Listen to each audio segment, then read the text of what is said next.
আসসালামু আলাইকুম। বাংলা সংবাদে সবাইকে স্বাগত জানাচ্ছি। আমি চিন্তিয়া হক। শুরুতেই সংবাদ শিরোনাম। আন্তর্জাতিক মানের নির্বাচন আয়োজনে ইসিকে 40 লাখ ইউরো দেবে ইউরোপীয় ইউনিয়ন। অবাধ ও নিরপেক্ষ নির্বাচনের সরকারকে সহযোগিতায় প্রস্তুত সেনাবাহিনী, বলছেন সেনাপ্রধান।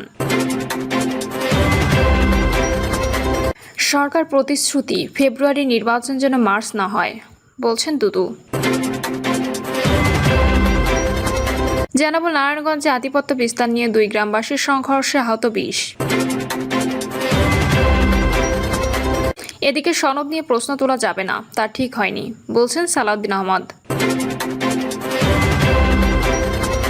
এবং সর্বশেষ জানাবো, ফার্স্ট সেকেন্ড ইয়ারের ছেলেরা সচিব ডিসিদের পাশে বসে তদবিরে ব্যস্ত, বলছেন সালাউদ্দিন টুকু। শুনছিলেন সংবাদ শিরোনাম, এবারে বিস্তারিত। আন্তর্জাতিক মানের নির্বাচন আয়োজনে ইসিকে 40 লাখ ইউরো দেবে ইউরোপীয় ইউনিয়ন। বাংলাদেশে একটি আন্তর্জাতিক মানের নির্বাচন আয়োজনে নির্বাচন কমিশনকে 40 লাখ ইউরোর বেশি সহায়তা প্যাকেজ দেবে ইউরোপীয় ইউনিয়ন। ইউরোপীয় ইউনিয়নের 6 সদস্যের একটি প্রতিনিধি দল প্রধান নির্বাচন কমিশনারের সঙ্গে দেখা করে এই সহায়তা দেওয়ার কথা জানান। পরে বাংলাদেশে নিযুক্ত ইউরোপীয় ইউনিয়নের রাষ্ট্রদূত মাইকেল মিলার সাংবাদিকদের এ তথ্য জানিয়েছেন। মাইকেল মিলার বলেন, বাংলাদেশে গণতান্ত্রিক নির্বাচনের পথে ইউরোপীয় ইউনিয়ন অংশীদার হিসেবে কাজ করছে। তারা ভোটার এডুকেশনের উপর গুরুত্ব দিচ্ছেন। কার্যকর পরিকল্পনা, বিরোধ নিষ্পত্তির মতো বিষয়ে বিশেষজ্ঞ সহায়তার মাধ্যমে ইসির সক্ষমতা বৃদ্ধির ক্ষেত্রেও সরাসরি সহায়তা করবে ইউরোপীয় ইউনিয়ন। মাইকেল মিলার আরও বলেন, বাংলাদেশের আগামী নির্বাচনে সম্ভাব্য একটি পর্যবেক্ষক মিশন পাঠানোর বিষয়টি ইউরোপীয় ইউনিয়ন অগ্রাধিকার ভিত্তিতে বিবেচনা করেছে। এ বিষয়ে আগামীর অন্তর্বর্তী সরকার ও ইসির সঙ্গে আলোচনা অব্যাহত থাকবে। বাংলাদেশে নিযুক্ত ইউরোপীয় ইউনিয়নের এই রাষ্ট্রদূত বলেন, তাদের সঙ্গে ইউরোপীয় পার্টনারশিপ ফর ডেমোক্রেসি সহকর্মীরা ছিলেন। তারা নির্বাচনী বিশেষজ্ঞ। আসন্ন নির্বাচনে নাগরিক পর্যবেক্ষণের উপর যেন গুরুত্ব দেওয়া হয়, এই কারণে তারা এখানে থাকবেন। বাংলাদেশের নির্বাচন আয়োজনে যেন স্বাধীনতা, দক্ষতা ও দায়বদ্ধতা বজায় থাকে, এটাই ইউরোপীয় ইউনিয়নের লক্ষ্য। এ প্রশ্নের জবাবে মাইকেল মিলার বলেন, আগামী মাসে ইউরোপীয় ইউনিয়ন একটি কারিগরি বিশেষজ্ঞ দল বাংলাদেশে আসবে। এটি পূর্ণাঙ্গ পর্যবেক্ষণ মিশন নয়। অবাধ ও নিরপেক্ষ নির্বাচনে সরকারকে সহযোগিতায় প্রস্তুত সেনাবাহিনী, বলছেন সেনাপ্রধান। সেনাপ্রধান জেনারেল ওয়াকারুজ্জামান বলেছেন, এখন নির্বাচনের দিকে যাচ্ছে দেশ। অবাধ, সুষ্ঠু, নিরপেক্ষ নির্বাচন অনুষ্ঠানে সরকারকে সহযোগিতা করার জন্য সেনাবাহিনী সব ধরনের প্রস্তুতি নিয়েছে। দীর্ঘ সময় ধরে সেনারা মাঠে দায়িত্ব পালন করেছেন। আগে এত দীর্ঘ সময় মাঠে থাকতে হয়নি, তাই সবার সঙ্গে ভালো সম্পর্ক বজায় রাখতে হবে। দূরত্ব থাকলে তা দূর করতে হবে। সকালে ঢাকার সেনানিবাসে অফিসার্স অ্যাড্রেস অনুষ্ঠানে সেনা সদস্যদের উদ্দেশ্যে দেওয়া বক্তব্যে কথা বলেন সেনাপ্রধান। এতে পদস্থ কর্মকর্তারা সরাসরি উপস্থিত ছিলেন। এ সময় সব সেনা স্থাপনার কর্মকর্তারা ভার্চুয়ালি যুক্ত হন। তিনি বলেন, দেশের মানুষ এখন সেনা সদস্যদের দিকে তাকিয়ে আছে। তোমরাই দেশের ভবিষ্যৎ, তাই দেশপ্রেমে উদ্বুদ্ধ হতে হবে এবং বাহিনীর চেইন অব কমান্ড অক্ষুণ্ণ রাখতে হবে। বাংলাদেশ সেনাবাহিনীর ইস্যুতে নানা কটূক্তির জবাবে তিনি বলেছেন, এসব মন্তব্যে অখুশি হওয়ার কিছু নেই। যারা এসব করছে তাদের বয়স কম, তারা আমাদের সন্তানের বয়সী। তারা বড় হলে নিজেদের ভুল বুঝতে পারবে, তখন নিজেরাই লজ্জিত হবে। সেনাপ্রধান আরও বলেন, সেনাবাহিনী একটি পেশাদার সংগঠন। মাঠে দায়িত্ব পালনের সময় পেশাদারি দেখাতে হবে। প্রতিশোধমূলক কোনো কাজে জড়ানো যাবে না। নাম উল্লেখ না করে সেনাপ্রধান বলেন, একজন সেনা সদস্যের বিরুদ্ধে রাজনৈতিক দলের সঙ্গে সংশ্লিষ্ট থাকার অভিযোগ তদন্তাধীন। অভিযোগ প্রমাণিত হলে তার বিরুদ্ধে ব্যবস্থা নেওয়া হবে। সেনাবাহিনীর কোনো সদস্য রাজনৈতিক কর্মকাণ্ডে জড়াতে পারবেন না। আরেক কর্মকর্তার বিরুদ্ধে নারী নির্যাতনের অভিযোগ নিয়েও তদন্ত চলছে। নৈতিক স্খলনের বিষয়ে কাউকে ছাড় দেওয়া হবে না, তবে মিডিয়া ট্রায়ালের ভিত্তিতে কাউকে সাজা দেওয়া হবে না। অভিযোগ প্রমাণিত হলে অবশ্যই ব্যবস্থা নেওয়া হবে।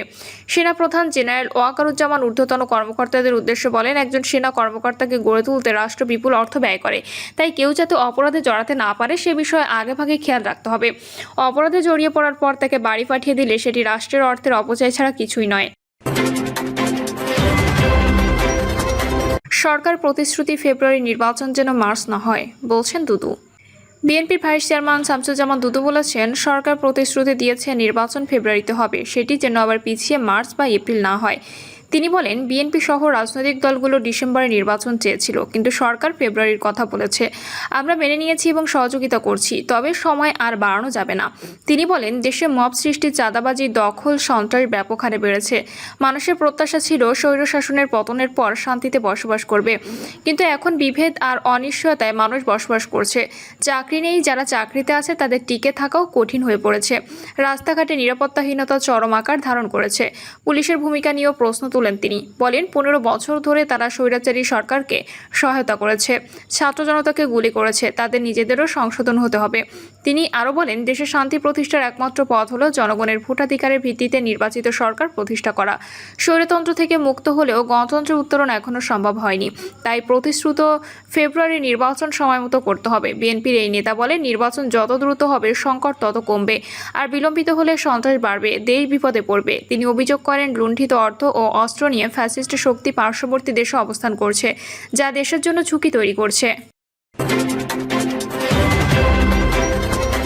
নারায়ণগঞ্জে আধিপত্য বিস্তার নিয়ে 2 গ্রামবাসীর সংঘর্ষে আহত 20। নারায়ণগঞ্জের 2500-এ স্থানীয় বিএনপি দুই পক্ষের মধ্যে সংঘর্ষ হয়েছে। এতে নারীসহ অন্তত 20 জন আহত হয়েছেন। সংঘর্ষের জেরে বাড়িঘর ভাঙচুর ও লুটপাটের অভিযোগ উঠেছে। পুলিশ ও স্থানীয়রা জানায়, গত শনিবার উপজেলার খাককান্দা ইউনিয়নের বাচেরচর এলাকায় বিএনপির কার্যালয় উদ্বোধনের সময় ইউনিয়ন বিএনপির সভাপতি বেলায়েত হোসেন ও ইউনিয়ন বিএনপির সাধারণ সম্পাদক জাকারিয়া মিয়া একে অপরকে আওয়ামী লীগের লোকজন নিয়ে বলয় ভারী করার অভিযোগ করেন। এক পর্যায়ে উপজেলা সিনিয়র নেতাদের সামনে বিতণ্ডা শেষে সংঘর্ষে জড়িয়ে পড়েন। সংঘর্ষের সময় বেলায়েতের অনুসারী ইদ্রিস আলীর লোকজন জাকারিয়ার লোকজনকে মারধর করে। এই ঘটনার পর থেকে খাককান্দা এলাকায় কাকাইলমোড়া, নয়নাবাদ ও চম্পকনগর এলাকায় উত্তেজনা বিরাজ করে। সকালে ইউনিয়ন বিএনপির সভাপতি বেলায়েত হোসেন অনুসারী কাকাইলমোড়ার ইদ্রিস আলীর বাড়িতে জাকারিয়ার সমর্থিত লোকজন দেশীয় অস্ত্রসজ্জায় সজ্জিত হয়ে হামলা করেন। পাল্টা হামলা করলে এক পর্যায়ে উভয় পক্ষের লোকজনের মধ্যে ব্যাপক সংঘর্ষ শুরু হয়। এতে নারীসহ উভয় পক্ষের অন্তত 20 জন আহত হয়। ইদ্রিস আলী জানান, জাকারিয়া খাককান্দা ইউনিয়ন ওলামা লীগের সভাপতি তোফাজ্জল হোসেন ও স্থানীয় আওয়ামী লীগ নেতা লোকমান মেম্বার লোকজনের সহায়তায় তাদের 10টি বাড়িঘর ভাঙচুর ও লুটপাট করেছে। এতে প্রায় অর্ধ কোটি টাকা সম্পদ ক্ষতিগ্রস্ত হয়েছে বলে তিনি দাবি করেন। এদিকে লোকমান হোসেন জানান, ইদ্রিস আলী ও তার অনুসারী জুলহাস মেম্বার শাহ আলমের লোকজন সংঘবদ্ধ হয়ে তাদের উপর হামলা চালায়। 2500 থানার ওসি খন্দকার নাসিরউদ্দিন জানান, এলাকার প্রভাব বিস্তারকে কেন্দ্র করে দুই পক্ষের মধ্যে ঘটনা ঘটে। খবর পেয়ে পুলিশ ঘটনাস্থলে পাঠানো হয়েছে। সনদ নিয়ে প্রশ্ন তোলা যাবে না, তা ঠিক হয়নি, বলছেন সালাউদ্দিন আহমদ। জুলাই জাতীয় সনদে 84টি দফা আছে। কিছু দফায় বিএনপি একমত, কিছু দফা সঠিক উপস্থাপন হয়নি বলে মনে করেন বিএনপির স্থায়ী কমিটির সদস্য সালাউদ্দিন আহমেদ। সালাউদ্দিন বলেন, জুলাই সনদে উত্থাপিত 84 দফার মধ্যে যেসব দফায় সব রাজনৈতিক দল একমত হয়েছে সেগুলো বাস্তবায়ন কিভাবে হবে, যেসব বিষয়ে নোট অফ ডিসেন্ট এসেছে সেগুলো সুরাহা কিভাবে হবে এবং সংবিধান সংস্কার বিষয়ক যেসব কথা এসেছে তার বাস্তবায়ন কিভাবে হবে, সেটা এখন জরুরি। এসব কিছু পর্যালোচনা করে কমিশনকে মতামত জানাবে বিএনপি। জুলাই সনদের সংবিধান সংশোধনের বিষয়ে কথা এসেছে উল্লেখ করে তিনি আরও বলেন, অনেক বিষয় আছে যেসব বিষয়ে বিভিন্ন রাজনৈতিক দলগুলো নোট অফ ডিসেন্ট দিয়েছেন, সেগুলোর অনেক বিষয়ই অধ্যাদেশ সহ সরকারের নির্বাহী আদেশে বাস্তবায়নযোগ্য। তবে সংবিধান সংশোধন এবং ঐক্যমত্য হওয়া সব বিষয়ে পরবর্তী সংসদ তাদের মেয়াদের 2 বছরের মধ্যে বাস্তবায়ন করবে বলে অঙ্গীকার দেওয়ার কথা ছিল। তবে দ্বিতীয় দফায় আলোচনায় জুলাই সনদের আইনি ভিত্তি সহ বেশ কয়েকটি দফা অঙ্গীকারনামায় যুক্ত হয় বলে জানান বিএনপির এই সিনিয়র নেতা। এসব বিষয় নিয়ে আলোচনা প্রয়োজন এবং জুলাই সনদকে সংবিধান উপরে জায়গা দেওয়ার সুযোগ নেই বলেও মন্তব্য করেন তিনি।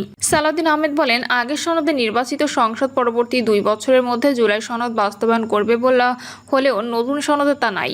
এছাড়া দ্বিতীয় দফায় আলোচনার পরিপ্রেক্ষিতে অঙ্গীকারনামায় সনদকে সংবিধানের উপরে রাখা হয়েছে। ফার্স্ট সেকেন্ড ইয়ারের ছেলেরা সচিব ডিসিদের পাশে বসে তদবিরে ব্যস্ত, বলছেন সালাউদ্দিন টুকু। ফার্স্ট ইয়ার সেকেন্ড ইয়ারের ছেলেরা সচিব ডিসিদের পাশে বসে বিভিন্ন তদবিরে ব্যস্ত বলে অভিযোগ করেছেন বিএনপির প্রচার সম্পাদক সুলতান সালাউদ্দিন টুকু। তিনি বলেন, এটার ইফেক্ট কিন্তু সমাজে আরও কিছুদিন পরে গিয়ে পড়বে। এই সমাজ আস্তে আস্তে কলুষিত হয়ে যাচ্ছে। ছাত্র প্রতিনিধি সেজে অনেকেই বিগত ফ্যাসিস্ট সরকারের মতো বিভিন্ন দুর্নীতিতে সম্পৃক্ত রয়েছেন।